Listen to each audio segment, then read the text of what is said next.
ঝিনাইদহের শৈলকুপা উপজেলায় সামাজিক আধিপত্য বিস্তারকে কেন্দ্র করে রানা হামিদ নামের এক কলেজ ছাত্রকে কুপিয়ে হত্যা করেছে প্রতিপক্ষরা।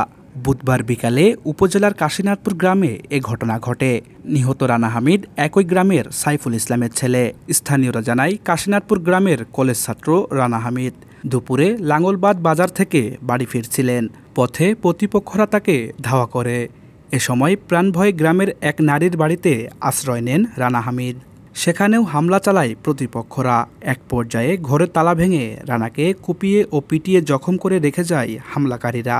পরে সেখান থেকে তাকে উদ্ধার করে শৈলকুপা উপজেলা স্বাস্থ্য কমপ্লেক্স ও পরে ফরিদপুর মেডিকেল কলেজ হাসপাতালে নেওয়ার পথে বিকেলে তার মৃত্যু হয়।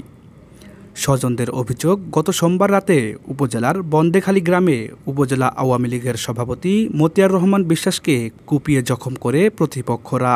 এ ঘটনার জেরে মতিয়ার রহমানের সমর্থকরা রানাকে পিটিয়ে ও কুপিয়ে হত্যা করেছে বলে অভিযোগ তাদের।